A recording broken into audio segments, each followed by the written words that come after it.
Andy, Barbara, thank you so much for talking today. The movie's awesome, so congratulations. Thank you, Brendan. Of course, of course. Before you two came aboard The Flash, the movie, I mean, this movie has been through so many iterations, I guess, through the years while trying to get to where we are now.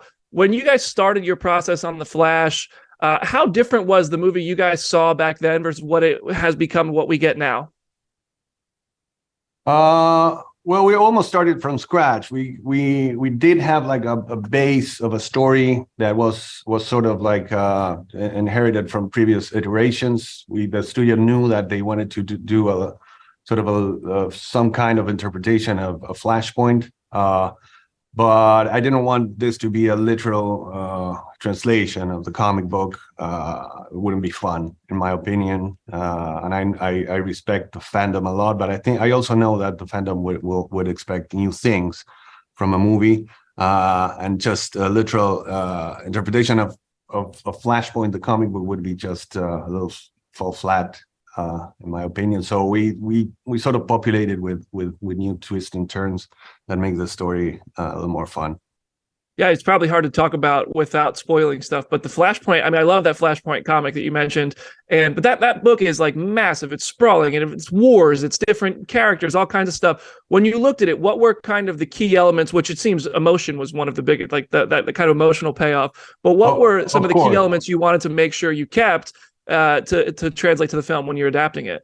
Well, there was one element which forms, I think, the main central emotional core, which is the relationship between Barry and his mom. His mom is dead at the beginning of the movie.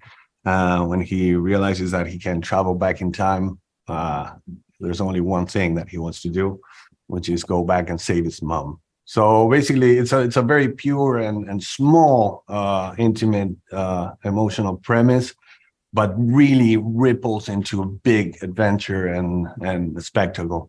But that was the most important thing to me, is to validate all that superhero spectacle with a very, very honest heart in the middle of it.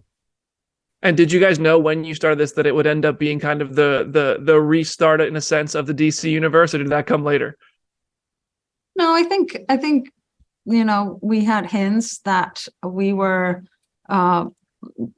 basically laying thematically a base that would allow for the universe to expand, to become a multiverse. That was pretty clear, and it was, very ambitious. It was a huge challenge, but we're super proud of, the movie we have, and we just hope that people love it as much as we do.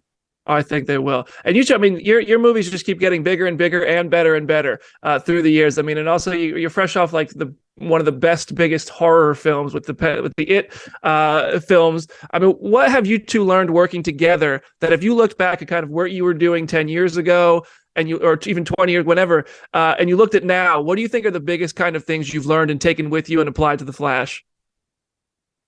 I mean, I'll talk for me, but I think for me the most important thing is that that I have my little brother and that we protect each other. And it's it's a complicated business we're in, but as long as I have him, and we look forward together and dream together, things will turn out great.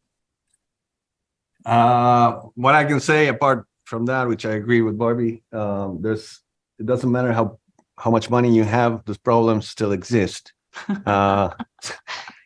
You will always get to the point where, because you have more bigger budget, your ambitions are bigger. There always comes that point where, like, for instance, VFX department is like, okay, we're done. We can't spend any more money because we don't have any more money. So it doesn't really matter how big the budget seems to be. You're always facing the same kind of trouble, whether it's a small movie, a short film, or a superhero. I would say you guys spent the money well on this one. I'd say you guys spent the money pretty well. And actually, speaking of the VFX, there's so many franchises that are doing like multiverse stories right now. It seems to be such a popular thing. But I think the way you guys visually represented the multiverse in this movie was so satisfying and creative. I would love to hear about kind of the inspiration you found for the visual representation of alternate universes. Yeah, that's one of the things as a filmmaker that you want to create, to feel excited about, all the journey that comes ahead. You have to find a way to make Barry travel back in time in a way that we haven't seen him before, a way that is like fresh for the audiences and is like have some certain levels of spectacularity. And it all comes from, I can't say how it is, but its inspiration comes from all the things that influence me and things that I like to do. But it seemed like a good idea at that point when I was thinking of how do we depict this travel back in time with the Speed Force and everything, and I somehow came up with this stadium-like instance where the travel back in time is not a tunnel. It's not a thunder where you suddenly appear on the other side. It's a stadium made of memories, and you can see every memory on the walls as if it were people sitting on the seats, and it's a down spiraling thing. And that chronable that I like to call then becomes chronobles, and the representation of the different universe is spherical. A little bit of like planets, but not quite, because in each one of those chronobles there's a flash running, and that's how everything sort of made sense to me. But what I will add to that very quickly is that Andy is an amazing artist. He draws everything that comes out of his brain, and that makes it very easy. When you do a film of this size and you have a VFX crew of the size we had, you need for a person to be able to convey exactly what they want, to be able to finally see it on the screen. And Andy does that very well because he's such a great artist. Yeah, it comes through. My last question, I just have to ask, because it's so exciting to have Michael Keaton back. When you guys brought him back, what was it? Did you see this as a continuation of his story as Batman, or a kind of alternate universe? And was there a plan B if he didn't want to come back? There was no plan B. Wow. Plan B, and it was a continuation in the sense that the world where we find Michael Keaton is the same universe where he was in his adventures in the Tim Burton movies.